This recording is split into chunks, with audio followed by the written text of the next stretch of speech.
Don't think it's love.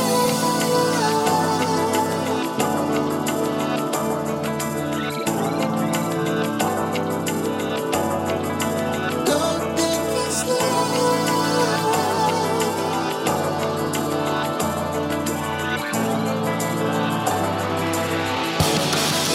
Don't think it's love. Something I feel I need to say, but don't wanna say at all. My worst festival experience would have to be seeing the big drop toilets at Glastonbury for the first time. That is some next level crap right there. The worst festival experience ever, I fell off stage in Rome. Stepped onto the bass bin because I felt very arrogant. Did the first 5 minutes, 2,000 people screamed, and then as I went to take my step back, I fell off the bass amp. Like hit my shin, my knee. The worst sound in the world, my friend, is 2,000 people going. We did a festival which was like we played on something similar to this. What was that one? I don't know what it was. And then halfway through it started sinking down towards the back behind the drummer, and then gradually, and eventually we just had to stop playing. Oh my gosh, Glastonbury about 2 years ago when it never stopped raining and we had the Welly graveyard, which meant that you couldn't actually walk through Glastonbury. However, I still had an amazing time, but that was awful.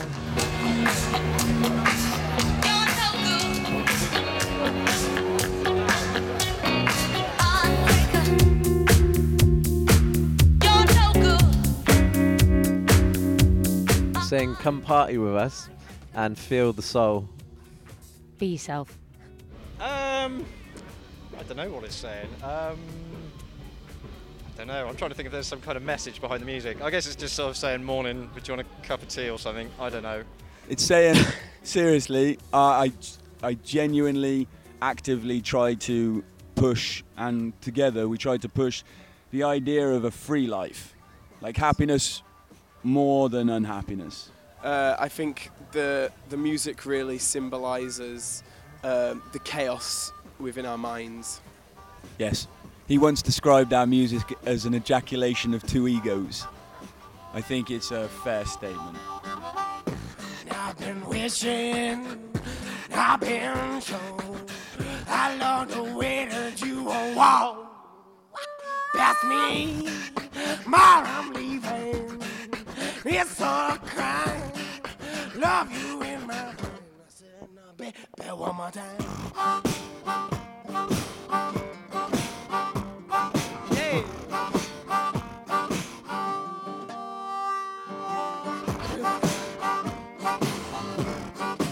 I love the forest here, so it'll be kind of similar to the forest here. It'll be like trees, sand, kind of beachy, tropical kind of vibe, hammocks, that kind of thing. It's going to be that, you know what I mean? Exotic fruit. Yeah, something like that. It would probably combine jamming, I think. I'd probably just have loads of instruments everywhere, loads of amazing food, and people would probably be drinking, jamming and eating simultaneously, and laughing. There'd be lots of funny, and dressed in fancy dress. I'd love some like interactive, like sort of like art pieces or whatever, installations, whether they're sound things, more tactile stuff. Get some wicked art stuff there. I mean, I'd definitely try and get some good music in there as well, but it'd be pretty chilled out, man. I quite like music being quite a background thing. I think like great food, like sitting round tables, like, you know, sort of, a dining experience. That was one thing actually at Wilderness Festival that was wonderful. Candles, massive candle calabres or whatever they're called, and Prince would be there. Well, basically Prince would be there 24/7, and probably I'd have hold of his hand.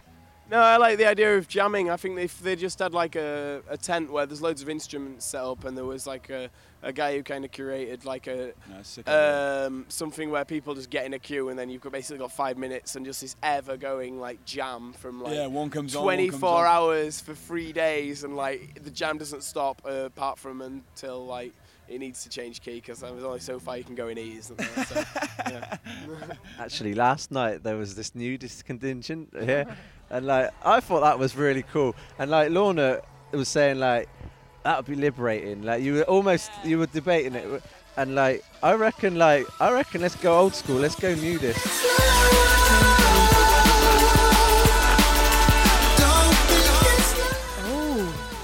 Oh God, I've just thought of one, and it's really guilty, and it's Rihanna, Umbrella.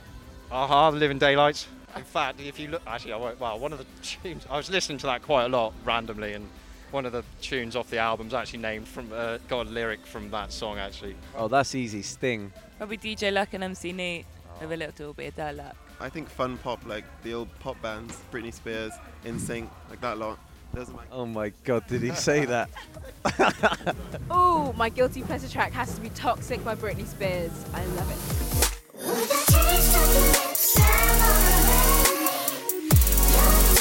It's sort of blowing my own trumpet a bit, but it gets worse. I played netball for England as a schoolgirl. Wow. But we had to march on to Tina Turner's Simply the Best. I used to be quite good at Tony Hawk's on the PlayStation. Something that I'm proud of. Do you know what? It's so boring. It's so boring. But when I was like 15, I taught myself to touch type. And it saved a hell of a lot of time in my life. So everyone's just like, that's so boring. But when I'm typing away, I'm like, oh yeah. I'm proud that I can ride a unicycle. I'm fucking real proud of it. And like anytime I see a unicycle, I'm like, I'm so gonna show off everywhere. And I'm not even that good, but I can do it. And a hollandaise sauce. Oh, he makes a fucking cracking hollandaise sauce. I don't fuck around, eh? I played football all the way through growing up, and I scored one goal. Like that, like I'm talking like 7-8 years, but that one goal was like the best feeling ever, and it wasn't even intentional. I booted it from the halfway line and it went in. That was amazing, yeah.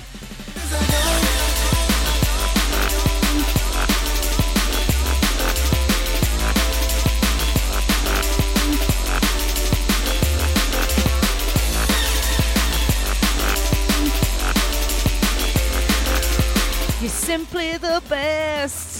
That was it sounds like you should start your gigs with that. No. Yes, love.